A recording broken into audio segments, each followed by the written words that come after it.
All right, everybody, welcome back to the Most Valuable Podcast. I am Mark Williams with my colleague, Victor Castro. And we're just two dudes who do real estate for a living. And keeping on that same trend that we've been doing for the last, 6, 7 episodes, we have a special guest today, our homeboy, our colleague, Khristian Avelar with Real Brokerage. Thanks for being here, Khristian. Appreciate you, fellas. He's looking real stunner right now. Dude, you know what, man? I left the hoodie and, all that, basketball shorts at home today. He's got the locks flowing. Oh, bro, I've been growing this out, baby. Dude, when next time you get a haircut, save some of it for me. I got to keep the hat on, otherwise the glare be hidden. Well, I thought I was like MVP. I was like, Mexican versus pelon, but but I get it. Yeah. I mean, it actually turns out, it's funny you say that. Everyone thinks it's Mark Victor, the piece or whatever you want, right? Yeah. But we just said, so the backstory about that is, I started working on the same brokerage as you initially, right? Yeah. And then did my own thing with EXP, and then Victor was part of that one team, and then I kind of like merged with them. And just kind of how like that, when that team dissolved, we decided to work together, and we were just sitting down talking like, hey, let's do it under like a team name. Let's not do like the Williams Group or the Castro Group, right? Let's do something where if we were to grow, it's more like a brand. And we were just talking, we're like, man, that last dude on the other team, what an idiot. Like, we're like his most valuable people on that team. And we were like, oh yeah, that's right, MVP. We're the most valuable. We were your most valuable players, bro. We're your most valuable players. So that's kind of where that stuck. But then at the time when we started, it was like Mark Victor, and then we had Lupita. So we're like Mark Victor, Pupita. Dude, that actually worked out perfect. It kind of worked. And then also when I first saw it, I was like, dude, these guys are two like sports fans, and I was like, I was like, bro, that's a good one. Opposites, but yeah. Oh yeah, I mean, we both can't be right, bro. Yeah. I mean, we both can't be. This guy over here. Yeah, the podcast is gonna get a little interesting in a couple weeks, bro. I can't wait. Yeah. Can't wait. Next month, baby. Yeah, but man, thank you for joining us. Appreciate you guys. Thank you, man. When we started doing this and getting guests, we made a list of who we wanted to start this off with. You were definitely top of the list. Yeah, so glad you found time to come out today. And like I said, man, we just want start off knowing a little bit about yourself. Yeah, I know, you've been doing the real estate for a dozen years, right? Primary, just in like the Bay Area. I know you're out of Concord, but Bay Area, so we'll touch base a little bit about that. And I know your family, long time, own a restaurant. Yep. Is it in Clayton or is it Concord? Concord, Clayton. It's right on the border, It's right on the border, but it's like the Clayton community. Yeah, Guadalajara, girl. I probably butchered that, but Guadalajara. No, you said it right. You said it okay. Guadalajara. Donde el baño? I've been to the airport there. Yeah. That's sure. a famous airport, man. On my way to Cancun. Vallarta? No, I think it was weird. We stopped there on the way to Cancun. Didn't you go to Puerto Vallarta? I did, but we didn't. That was direct Puerto Vallarta? Yeah. Puerto Vallarta? PV. Yeah. So I know you and your sisters are running that too. So 35 years. Yeah, that's crazy, man. That's crazy. And so yeah, man, glad you found some time. And that's crazy. I've been there a handful of times. I never knew you were the owner, man. Yeah, no. Well, obviously my parents started it, and then I was there since I was like, he put me to work like 7th grade, just, after school, little stuff. I hated going there to work. You're a kid, right? Yeah. So then, little by little. And then just, dude, I was thinking back the other day. I was like, damn, 35 years, 1990. I was like. That's crazy. I was 10. Same location? Bro, I was 2 years old. Yeah. So same shopping center, but they remodeled and they forced us to move, right? Okay. So then we built like a standalone.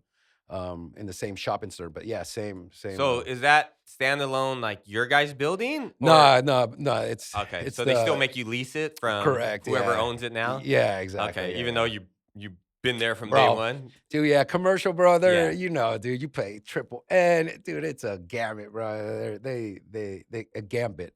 It's a lot of money, man. Okay, the rent's ridiculous. So because the shopping center looks pretty newer, right? They remodeled it about, I think it was like 15 years ago, 10, 15 years ago or something like that. Yeah. Yeah, all right. They've So added some it's more. probably like was it like more of like a strip mall before? Yeah, Okay. it was totally like a strip mall, mom and pop shop, barber shops, old school, like 1970s, 80s feel. And then now you got the Five Guys, you got Burger like, King. They're trying to bring. They got Chipotle now. You got a Ross, I think. Yeah, we have a Ross. Yeah, so. I mean, if you're going to Chipotle and there's a spot called Guadalajara Grill in the parking lot, what are you doing with your life, bro? I don't what know, are you dude. doing with your life? So that's a funny story. We had a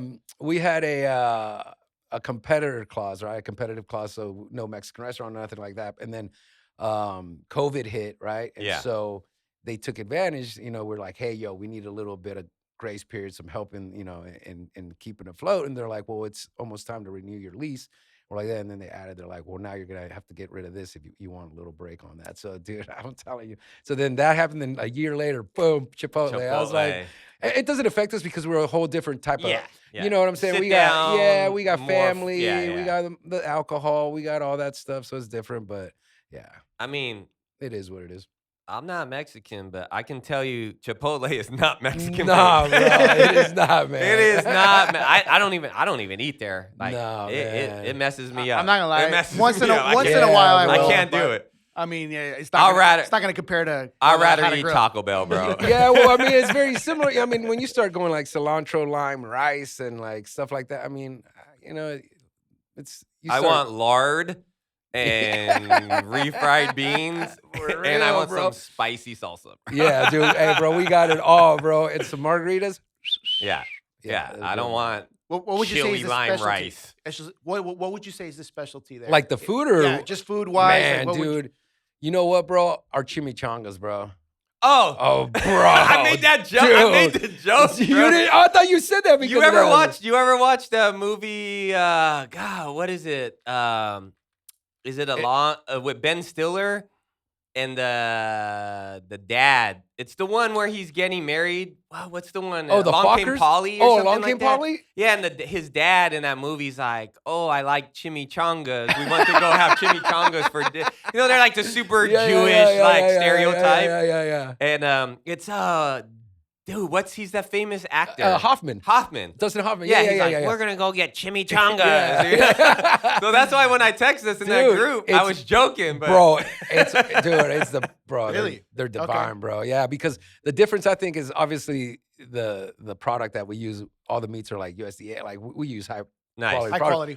But we don't. What a lot of these restaurants do is that they make them in bulk and then they freeze them, right? For easy, and then they take out as many as for the day. Like, oh, the Tuesday's out, we'll take 10, 15 out because it's not a busy day, Friday, But like what we do is we make them per order, like, and then we just deep fry. And so it's like, you could tell it's a lot better, bro. And it's simple, bro. Meat, cheese, and then you just sour cream guacamole on top. And it's, bro, you just dump some salsa of your choice and brah. That's it.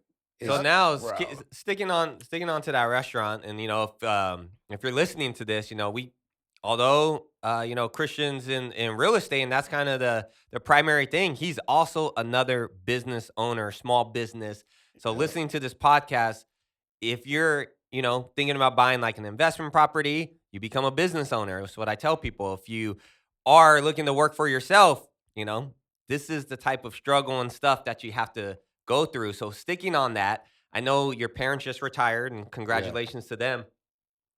Tell us a little bit about, I know you were always involved in the restaurant, but now it's like a different animal, right? So what's that different appreciation for what your parents did for over all those years? Dude, I saw it firsthand. I mean, and there's a reason why I got into real estate, right? So a lot of it had to do because of what I saw. The success obviously catapulted me to be able to have that background of like customer service, initiative, a lot of things that make you thrive in real estate or in any business, right? And what I was pushed onto it early.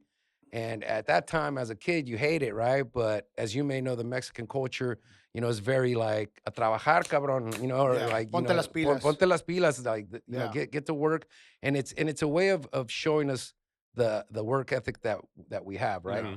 And then aside from that, it was just also learning all the aspects of how to run a business, seeing the struggles, seeing the craziness, and then also seeing like you know, my dad not being able to go to a soccer game or something, like when all the other parents were there. And then when he did show up, it was special. Like, it was Yeah. pretty crazy. But then you don't realize that as a kid. No. You realize that later and you're like, damn. And then I realized that once I was there as like, from like putting, you know, napkins and forks on there in 7th grade, you know, and then all of a sudden through high school, being a waiter and then through there, then manager, general manager, then kitchen manager, and then just finally being like, fuck, dude, I'm here like 12, 13 hours a day, and then I'm going home, showering, and I'm sleeping, and I'm thinking, what am I gonna do? I was like, bro, and it's a great business if you thrive, right? Yeah. But it's hard, right? Yeah. Excuse me. And then then I was like, man, I've always been interested in real estate. You know, I that's like something that was really in the back of my mind. And then I finally said, you know, Your parents didn't do any nothing real like estate. that. But No. that was just something individual, like personal that you Personal, said. yeah. I don't know why. It was just like I was like, oh man, yeah. So I've always had this question, and so I know the neighborhood you live in Concord. It's a really nice neighborhood. It is, and yeah, I know yeah, you. yeah, yeah. Ever since I've known you, I want to say you've been at that house. Yeah. So did you buy that before getting into real estate? Yeah. So, okay. So my parents live 5 houses down. Okay. Another Mexican thing, Oh, right? wow. So, Okay. but we lived down the street in an older neighborhood Yeah. since I came to Okay. Concord. And so then when first started Yeah. developing, my parents bought. Oh, okay. Cool. And they built it up and all that stuff, right? And then, but we still kept the other home, and that was a rental. And then I was just like renting. I don't want to live with my So you- parents. I want to get out. I want to live somewhere else. Yeah. Then we were like, okay, it's time. And in New Mexico, which we buy like family, right? Like it's not like this and that. And you know, there's reasons why we want you close to here. We'll help you out. Yeah. Right. So, but at that time, it was like 2 weeks before the crash, but we closed on that property like 2 weeks before the crash. Gotcha. And that was a lot of like, that's a crazy question you asked me. The guy that helped us was a good friend of my dad's. And, but he was like a very old school, like, pleated plant. Like when I make fun of like the pleated pant realtor, like, you know, Thomas that guy. was him. Now it's bro, now that it's was the, him. now it's the meme. If your realtor looks like this, you're in trouble. Yeah. So he helped him out, and then you know, like it was just like he should have known that there was something going on in the market or something, but he didn't care. He didn't say anything. Dude, nothing, bro, Oh. and no inspections were done. And like, and this is what I like. This is when like they were doing the 100% financing. Yes, and bro. It was very. I keep telling people, the way the transaction was very similar to how things were going during the pandemic. So we're not here. I know you're a little bit older than me, but we're not here saying, oh, back in my day, But 20 years ago, we were in our 20s, and this stuff. The way you needed to buy, it was like free for all, bro. Like no inspections, Bro. highest bidder. Like it was crazy. Very And it was similar. very similar to Yeah. the pandemic where everyone wanted to work from home or now being in our area, right? Now being Contra Costa County and Alameda County. And you had all the money from the big city migrate out here, and it was like highest bidder, Yeah. right? Yeah. And you don't have to go into detail, man. Like this is obviously personal stuff, but like, I think it would be cool to share. What kind of like loan were you in at that moment? Were you in an adjustable rate, dude? stuff like that? 100%. That's exactly what. Like Wow. it was just like Okay. It was like Scary. That's all we did at the bank, bro. But dude, and that's the thing. But obviously, later on there was a few refinances and stuff like that, and then we sold. I say we sold because as a family, that's what we sold the rental property, right, to be able to keep the 2 homes afloat. Got you. So, and that's the other thing that I bring up to a lot of people, and they're like worried about crashes, or they're worried that they're in the home and they're worried. I'm like, dude, get in, like when you can, if it's comfortable for you and you could do it, right? And even when there's a huge crash or something bad, if getting in that even if this happens, you could still stay afloat. Stay afloat. Don't listen to any motherfucker. I'm sorry. No, you're good, bro. That you're will good. tell you to like, oh, bro, you're underwater. Sell, dude, you're underwater, because that's what they were doing back in the day. And who were the ones buying the same property that they were All telling the investors. all That's the it, investors, yeah. but they People were the telling ones you. telling Yeah. them to Exactly. sell because you're underwater. Exactly. So, dude, if you stay afloat and you're just like, dude, and then that's what we said. We're like, dude, just keep on paying. Like, if we can make it, we can make it. Dude, it goes like this, and then Yes. it goes boom, So yeah, so luckily, like that was we You had that managed- mentality You So managed the you storm. bought like at back then at the height. peak price. Yeah, And then 6 months later, it's half. Right? 100%. Yeah, And dude, my then next door neighbor left. He sold a short sale, and it sat there, and then it sold for 600,000, like Yeah. half of what we paid, right? So, and it was a bigger home, and I was like, "Ooh." So, but a lot of those things came back to like why it led me to it, right? But then, to your point, you're able to pay it, make it happen. And I say this all the time too, like it's a different, and maybe you definitely had this experience. I know you probably came to light when you bought your home. It's like, it's weird. It's like when you rent, maybe you're a little bit late on rent, screw the landlord. Yeah. What are you going to do? Kick me out? Yeah. Right? But when you own your home, you just figure it out. Bro, you you figure got out it, dude. you figure out how to pay for it. Like, Dude. it's just weird. It's a weird, like your mindset switches. Like, getting into real estate. We all left a paying job that like secured money with mortgages. Yeah. You figured it out. You figured it out. And and we still think, I still think like, oh my God, when am I gonna mentally mature, right? Or like, when am I like gonna grow up? Because everybody still has that, because you're always, and that's, in my mind, it's like, that's good because it means that I keep wanting to grow, right? And then I look back and I'm like, dude, all that stuff's minutia. Like I figured it out, Yeah. right? But we need to tell these consumers that not to be afraid of that, right? Yeah, because a lot of exactly. people are gonna have a lot of fears and doubts, Yeah, and 100%. the whole time, right? So, Yeah, I didn't buy during, a moment like the crash or during COVID. I bought just before COVID. wow, yeah, Yeah, I had a great rate and everything, and I didn't compete against anyone. yeah. And I still found myself like guessing, did I do the right thing? Always, dude. So and it just goes to show you, like, I'm proof of that. Like, Yeah, if I have second doubts, thinking, what am I doing? This is way more than I can handle. Like, this is more than I'm used to paying for rent, Yep. right? And you just learn how to manage the situation. You know how to, you got to learn how to budget, like less vacations, less eating out, whatever it is. And as long as you're able to do that and weather the storm like you did, yeah. you come up winning. Huge. 100%. And I think, a lot of people take a lot of emotion towards it, right? Towards a property. I always say, dude, it's a building with a roof, and like you don't. This is your home. I get it, but you're buying this to utilize as an investment, and it's not a short-term investment. It's a long-term Yes. investment. So you have to mentally prepare yourself. This is what's going to leverage myself into be able to do other things, right? And don't get emotional on it if you're like, oh, this and that, or if it dips down a little bit. Hey, it's an investment. Stock market dips a little bit. Your 401k dips a little bit.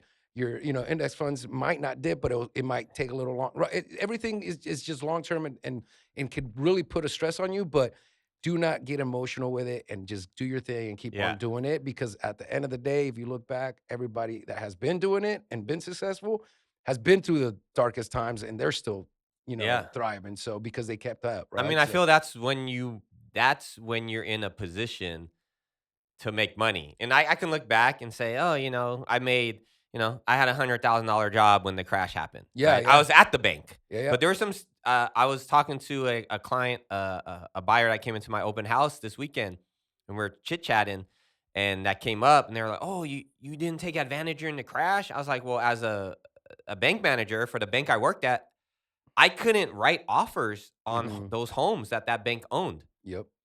Because it was like inside trading. Yeah. I'm like, inside trading? I'm barely eating top ramen every day. Like, I'm just tired of renting. I'm trying to take advantage of a deal. So, you can't look back and say, oh, I should have bought back then.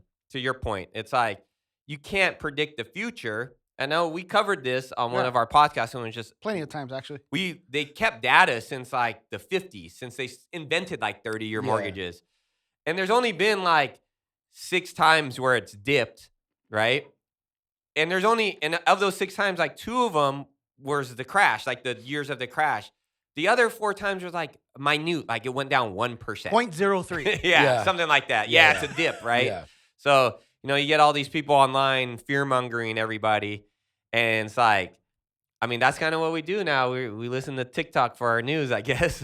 Yeah, unfortunately, you get a lot of people that I don't want to call envious or just in a mental, gap in their lives where the only thing easy for them to do is hate on what they can't do because they can, but they just don't want to put effort into it, right? No. And instead they see others doing it and they're like, "Oh, this is you're gonna get because of Yeah. false stuff that they see online, right? Yeah. Fake But news. fake news. But it's easy to be that way than to work hard and get to Yeah. the point, right? Yeah. So, but that's at the end of the day, we're always going to have that, and the more you grow within yourself, you don't give a fuck about these people. I made a that say video on that. shit. It's way easier to be negative. Dude. Way easier. It's like all you got to do is just Dude. call someone out. Just yap your mouth, Right? Just yap your mouth. That's it. Yeah. Get over it. Go to Guadalajara Yeah. Grill, order Grab a a margarita. chimichanga and a And margarita, bro, and, and go buy a fucking house from KA here. You know what I'm saying? But you got to call me first. Yeah, to give so I you a can give the referral. referral to him. All right? You hear that? You call me. If you like him, call me. I'll hook you up. All right? Yeah. I'll link you guys If you're up. from Jalisco, I'll hook you up. There you go. And then I'll give you a referral and some margaritas. Yeah, there you go. There we go. We'll all celebrate and have dinner together. But so go through. You bought it. Boom. Crash happens. Pleated pants guy, who's your buddy, Yeah, my dad's gets his buddy. commission. Probably never hear from him again. Bro, well, the funny thing is that I remember when we closed and I was working at the restaurant and stuff, he came in to eat, and because he had the little like a little stall office in the same shopping Yeah, center. yeah. And he came in and he gave me like a $20 bill, like, and I was like, in my head, I was like, that's from his fucking commission, Yeah. right? So because he never had money, like he probably sold 1 or 2 or 3, and the rest is so I'm not trying, but he was terrible at what he did. And then the You next didn't know day, that at the time. no, but the next day he had a brand new Corvette, and Oh. then so I was like, bro, no joke. And then so I was like, okay, like in a way, I was like, dude, whatever. And then I remember my mom and my dad, kind of like talking, and like they're like, oh yeah, you just went and spent his commission like that. My dad's like, I can't tell him anything, But that's another example, like there's bad investments even when you're making money or whatever, Yeah. stuff like that. So, but then all that led up to like later on when I started seeing things with the house, I was like, fuck, dude, we didn't get inspections. Or like, why would this happen? And then I called the builder. They're like, oh no, dude, that was like, you should have your realtor. And then So when you bought it, the builder was still developing. it So it was- was like a new construction. it was a new construction, but it was a couple years old because it was a model home, and it was an office. So The no garage one- was an office. so No they- one previously owned it. no one did. So No yeah, one. so they could. So no one. So you bought it off of the builder. Off though. of the builder, yeah. I'm gonna assume that Yes. the builder lost their shirt during the crash too, or and they just disappeared, or No, so it 'Cause- was at the end of it, dude. So it was the last 4 houses that they're selling, the model Okay. homes. So dude, I think they escaped it, because we bought it right the last. Oh, okay. So that neighborhood was fully developed then. Oh yeah, it was Okay. fully Yeah, developed. Yeah. Got So you. I think they escaped. Got you. Pretty But good, they were like, yeah. cool. Don't talk to us. Yeah, well, the only thing that they did fix was like something with the windows, but it was because the whole community needed something. But it was just like, bro, I'm like, I'm gonna get into this business. I'm gonna be the complete opposite of this dude. That Like, was gonna be my leading question. You yeah. go through all of this, quote unquote, first experience as a homeowner. mhm. You experience pleated pants. I like that name. PP, pleated pants. I'm gonna start using that one. And Yeah, I love then you're working with the family business, and then what was that, that one day where you're like, okay, I want to do something else. I know you kind of got into it, but like, Yeah. why real estate? And like maybe what sparked that interest for you to get into that profession? Well, a lot of it was that that right. Like I was just seeing a lot of like bad actors, right? And then the crash happened, and I started. I was old enough to kind of read into it and just kind of see. I was like, dude, this is criminal, bro. This is theft. And then there were some people in the business that I knew that sold real estate. I was like, bro, this guy's a piece of shit. Like, Yeah. Like, is this the habits that are like that? And then I saw an opportunity. Because And that's you're it. getting in like 2013, It was 2013, yeah. like the around end there. of the when Yeah. things slightly started rebounding. coming. Yeah, when people were like, oh, you should do, this and that. And Yeah. I was like, I was like, okay, well, it's time. Maybe it's time because I was getting burnt out with the restaurant, bro. It was like, Mhm. bro, nah. And then that's when I mean, obviously I got in at a good time, Yeah. right? When there was opportunity and everybody started getting their confidence back. But you could tell that there was differences in like the old loan officers, old title reps, older agents, they were still lingering, right? Yeah. And then you got this new wave of like, New agents dude, and new stuff. agents that were like kind of like no bad habits and kind of good things. And then you started seeing new agents getting mentored by bad agents or Oh, older agents. Yeah. And then Don't you even still get me started. you still see them. You still see them. We still You see and 'em. I Don't know even you get me folks. started. We still see 'em. We know a couple, right? But Yeah. but then I was like, that was my main objective. Was like, dude, I'm gonna come in here and just completely change the game. Honesty, transparency, no bullshit, no frills. Like I don't care. I'm not Yeah. gonna play that role of like fakeness, bullshit. So it's worked out. So Yeah. Yeah. yeah. I mean, yeah, you're still killing it and stuff, and yeah, so that speaks volumes, man. yeah. Dude, it's not hard, man. Like this business is not hard. It's just a lot of work, but it's not hard, bro. Yeah. Like you can make it hard for other people if you're a piece of shit. Yeah. And there's I'm sorry, there's a few, right, that take it too much to like, like just to win or something like, but both parties at the end of the day is not us, it's the client. It's the client. And if you talk to them and there's some way of, both of them being happy, that's fine. But some people don't want that. So they still want that little extra, like, egotistical kind of like. So being in the whatever. industry for so long, and a majority of our listeners, hopefully, are potential clients, right? Yeah. That are looking to buy a home, or maybe they bought a home and they're looking to sell, and it's time to upgrade. Being a part of so many transactions and experiencing the good and the bad, what would you what thing besides being real, like what do you think separates you from your competition, right? Or Yeah. your, fellow agents? And then two, if I'm a potential buyer, what should I be looking for somebody to represent me? Yeah. So communication.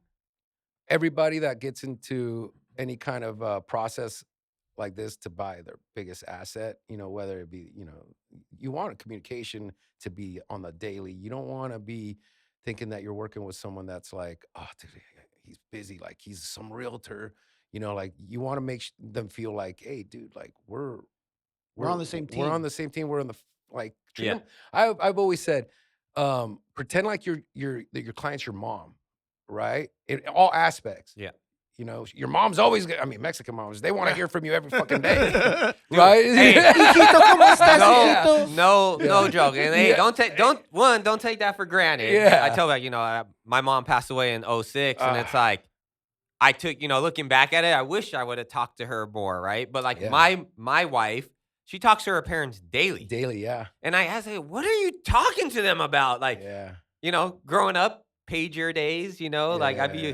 breathing, in high school, you breathe hard on the phone. We didn't do text messaging back in the day. We literally sat on the phone until your parents Yeah. picked up and said, get off the phone. Yeah. But like, yeah, what do you guys talk about every day? Yeah, bro. It's just everything, dude. Like, bro, my mom texts and we text every day, like she says she wants to see me, but she really just wants to see my dog. Yeah. Right. So yeah. like, but it's and the other good thing is living close by. It yeah, has for helped. sure. Can I still see him more? 100%. But I'm super busy and they understand that. But every day there's always communication. And leading back to that, every day there needs to be communication, whether or not there is any like, thing going on like inspections or anything like that. Just like, hey, how you guys doing? I just want to How was your reassure you. weekend? Blah, blah, Yeah, blah. personal or business. Just be like, I know you might have questions.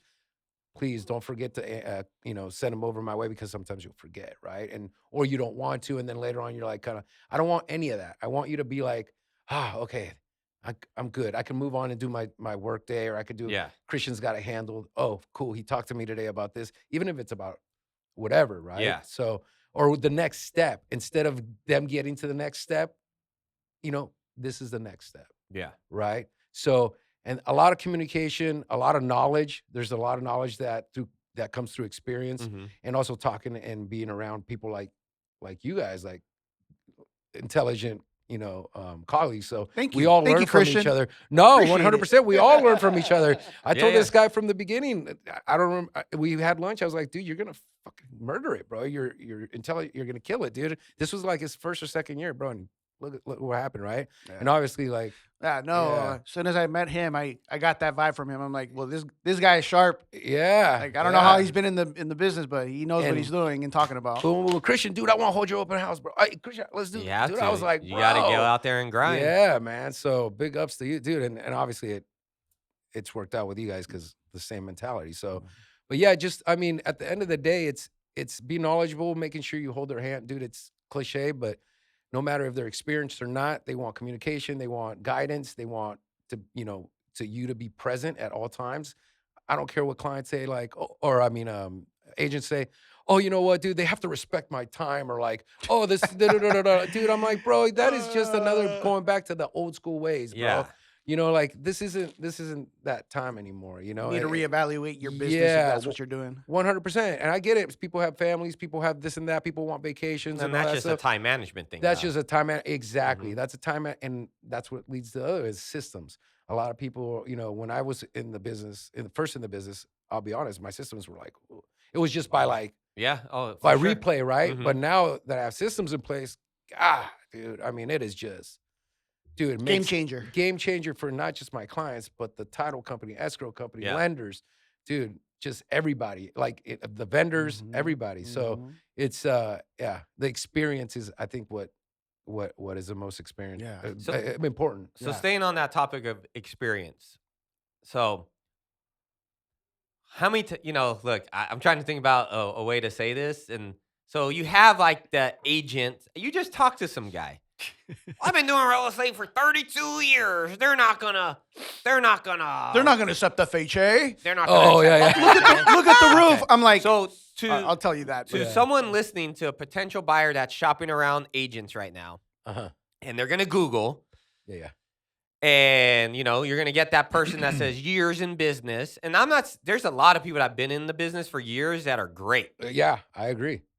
And then there's those that do like an extreme number of transactions, right? That's like their pitch to use them is, hey, we do 100 deals a year. And there are some that are great. I'm not saying, but I feel like, what advice would you give to someone like that that's going to Google and they're going to see those people and then they're going to see you, right? And not saying that we don't do 100 deals a year. Yeah. We wouldn't be on this podcast. Just be honest with you. No time. I wouldn't have time. I'd be probably retired somewhere. No, I know. But I'll tell you what, look at it at the bright side of that, right? People are like, you don't do this, you don't do that. Yeah, but why? Maybe it's because we're keeping that small business model, right? And we want to be face to face with our clients. We want to answer your client. A lot of these people that are doing 100 transactions and are putting that out there I'll tell you this, it could either be that they have a large team, right? And they're putting their name under the agents that are actually doing those businesses, right? Which I fucking hate. Yeah. Right? Oh, I'm the team leader. Like, this is going under my name. And so they get all the recognition and all that stuff, right? It's that, or it's just the time of experience that they have that it's just consumers will just see that. Yeah. And that's what's most, she's my neighborhood. She's the one that's always around this neighborhood. And this is that. I get it, but you're not going to talk to her aside from the listing appointment. Yeah. Okay, or you're him. You're right? not best friends. And right? and throughout the whole experience, it's literally like, and I've gotten clients from big agents. They're like, dude, listing appointment was great. This and that. Never heard from her again. It was just assistant, and oh yeah, I sent out a text or an email. Oh yeah, she'll get back to you 3 days later. So it's like a lot of things like that. But at that point, they're stuck, right? Yeah. Unless you have the opportunity to cancel that contract and they're willing to let you go or whatever, they're in a way stuck. Yeah. So I think what you really need to do is when you ask and you interview these agents and realtors is like, how often am I going to be hearing from you directly? Yeah.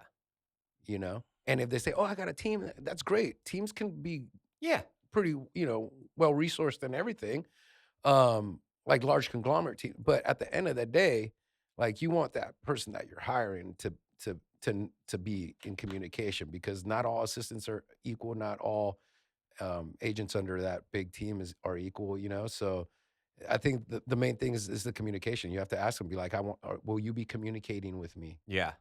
Directly.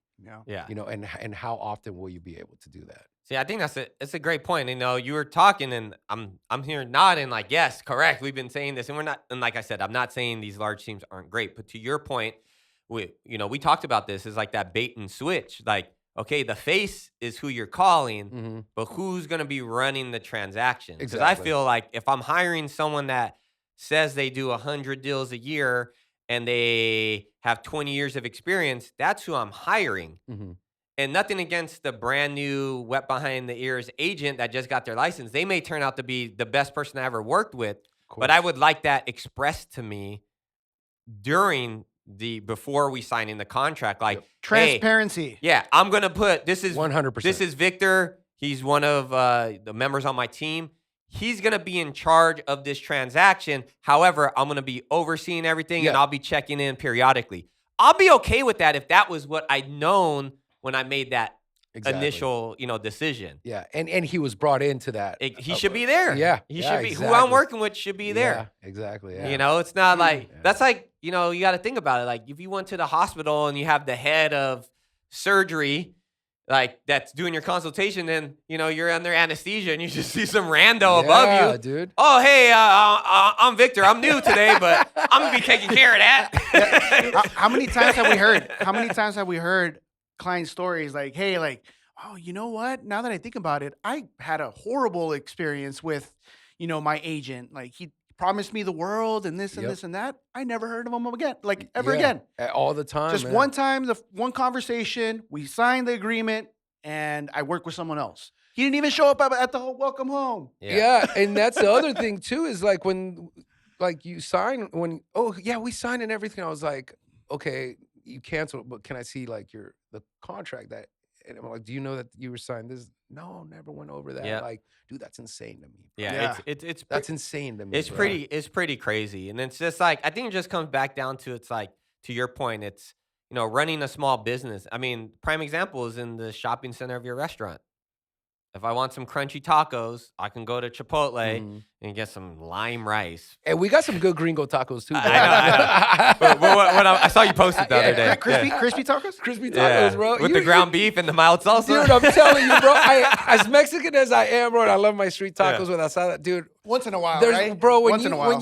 When you're like a little like, oh, bro, I wanna go back to the high school drunken days. Yeah, and, like eat some like crispy Taco Bell tacos. So I was like, but instead of Taco Bell, I have my own, right? But well, the point I'm getting is, I can go to that shopping center, I can see Chipotle, and I can go there and get a crispy gringo taco, and the meat came from a bag, and the tortillas were already pre-crisp, right? And the lettuce came from a bag, right? Mm-hmm.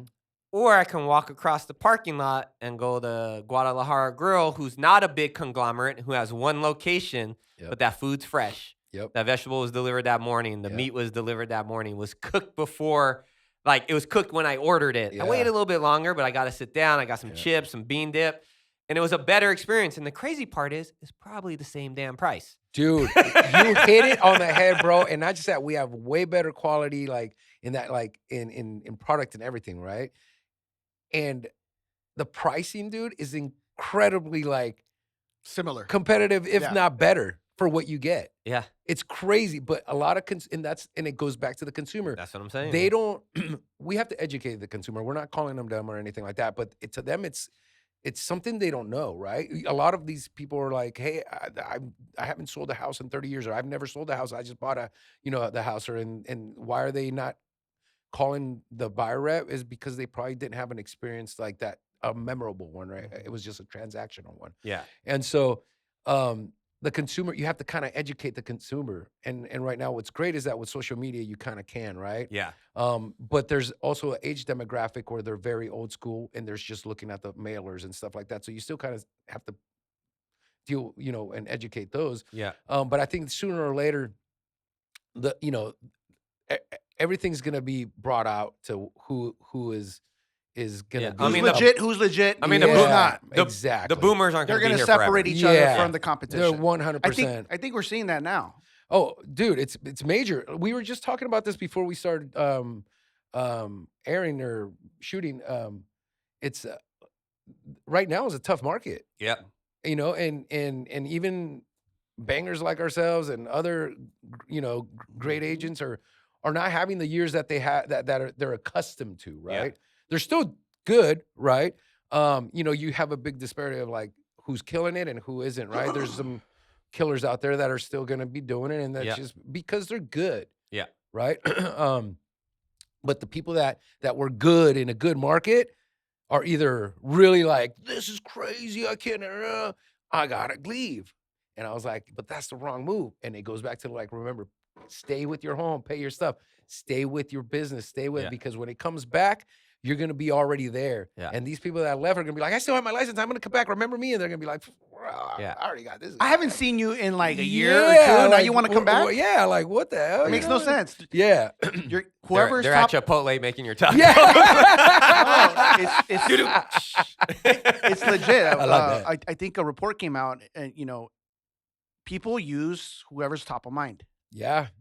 So if you're consistent, And that's what any business, not just real estate. Yeah. If you're an entrepreneur listening to this, it's a consistency thing. And I mean, to your point, it's like, it's that old cliche they say, the cream rises, right? So like during the toughest times, those are probably the agents you want to consider helping you, is those that you still see around when, we know things aren't going great, right? And it's not just a real estate thing, as far as like, it's economy in general. Whenever there's a transition, and it's all a cycle. It's all cyclic, right? I've been in finance long enough to like see a couple of cycles.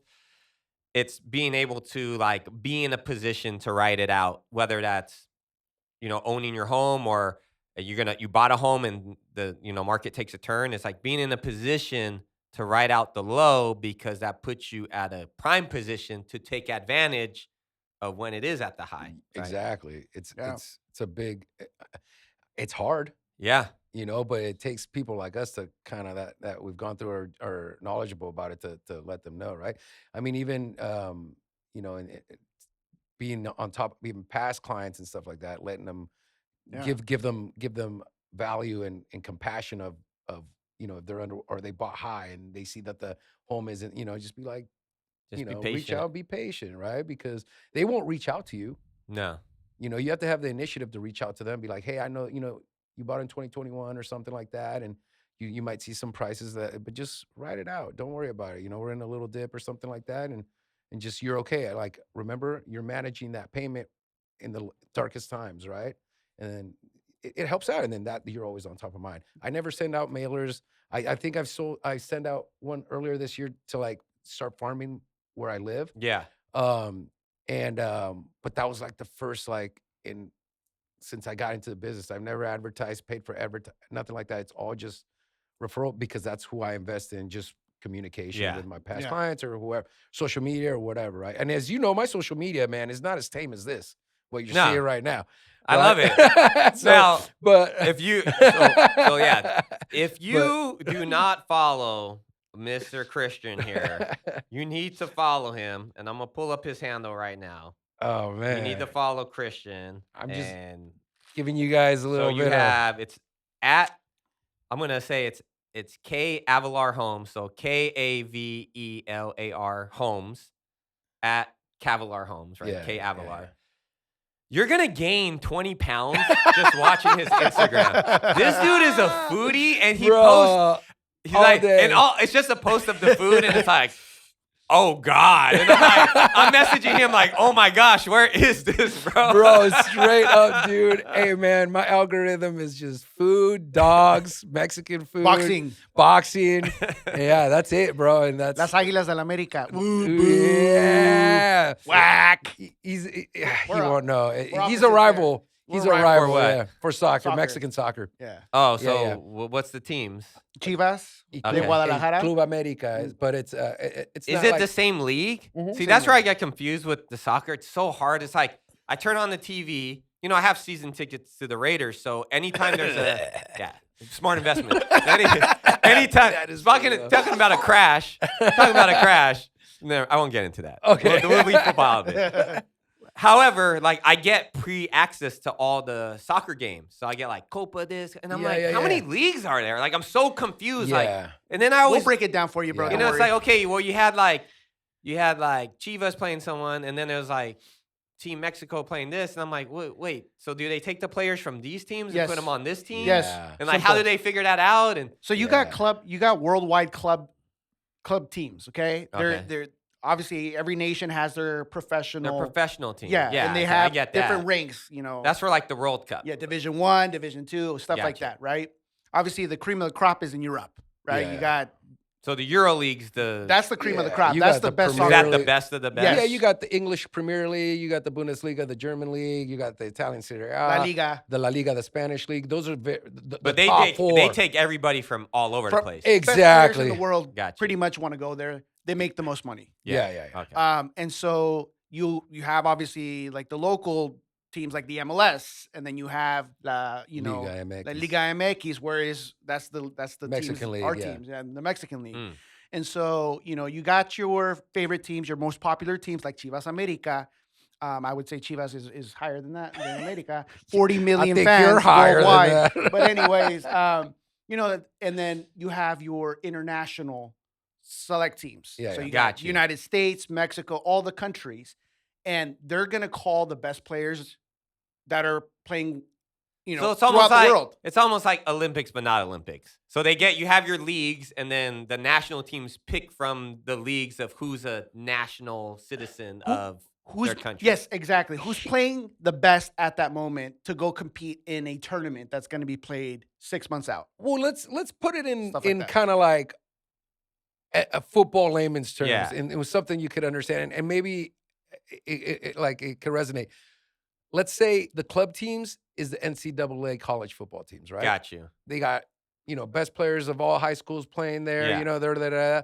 And then their main goal is to reach in soccer the national team, so they could play in the biggest tournament in the world, Got you. the World Cup. Okay. So those players are wanting to go to the NFL, and each NFL team's a national team. Got you. So then they'll go there, right? And you're playing in on the big stage, right? Got you. And then to win the Super Bowl is to win the World Cup. World Cup, So yeah. yeah, it's just like it all leads to like being on. I think the highest thing is to be on the national team and win the World Cup. A lot of people are like, well, it's to win the Champions League, which is a tournament In Europe. It's like It's the a bowl champions game. from all the leagues It's Yes. a bowl game in Europe. against Correct. each other. Yeah, it's like a that big makes bowl sense, game. Yeah, See, yeah, that makes yeah. more sense. I'm like, Yeah. dude, how many leagues are there? Yeah. San Jose Earthquake? Yeah, so It's a dope stadium. it is, dude. Yeah. I actually just went there It's dope. last week. It's pretty cool, dude. It's small, but it's Yeah, I was down there when they. it's I was living down there when they built it. I actually went to my gym was the City Sport. That's like right up- there? Yeah. So on my way home from when I managed the bank, that was like I could take that road home. yeah. So we would go to the Right by the City airport Sport. and Yeah, stuff. yeah, right Dude, by the airport. great location, bro. It's a vibe. That's where they wanted to build. They wanted to build the A Stadium right there. Oh, right there. Is that Because where? the dude that owned the A's, Fisher, he owned. Yeah, I think yeah. he sold his share, but he's the one that owned the Earthquake too. Yeah, he just sold it. Yeah. But the Giants were like, good for them. Oh yeah, I know. yeah, long. Oh yeah, the Giants have rights to Well, that. they have rights because the A's gave them the rights. We're old enough. We're old enough to that's remember the Giants were moving to St. Petersburg. Yes, I was hoping for that too. I Yeah. was like, Yeah, they were gonna be the St. Petersburg Giants because Yeah. no one would go to the Stick. I would go. The tickets Yeah. would be like free. Yeah. And then the A's were like the dominant team Mhm. and was like, yeah, you can have San Jose. No one lives down there. Mhm. Foreshadowing, right? Yeah. It's the most expensive place in the country to live now. Well, I call Concord mini San Jose. I've been calling it for the Dude, last. yeah, 15 Yeah, that's we what say the we same always thing. say. Yeah. last 15 years, I'm like, dude, like before I even got into real estate, I was like, bro, this is like when I used to drive there. I was like, all these buildings. And then I went to San Jose and I started looking. I was like, then to downtown, I was like, bro, and then the veranda now, I'm like Santana Row style. I was like, this is a little mini San Jose, It is. and it's gonna watch. Yeah, gonna boom even They more. got they got land. They got They the got land. land, They got all dude. that government land now. Mhm. So So- going. Speaking of sports, I know you're into boxing. So Mhm. we'll kind of taper down and wrap this up a little bit. But I want to talk a little bit more about you. And I know you're into boxing. And then following your journey online, like I said, at Avelar Homes, K Avelar Homes on Instagram. We'll put all his stuff down below. Just beware, bro. Hey, if you're sensitive or like if you, it's off the wall. It's what But it's you. It's me. I speak what I speak, mean- and it's nothing disrespectful or anything like that. Sometimes, but Sometimes. It's just when people need to be called out, I call them out. I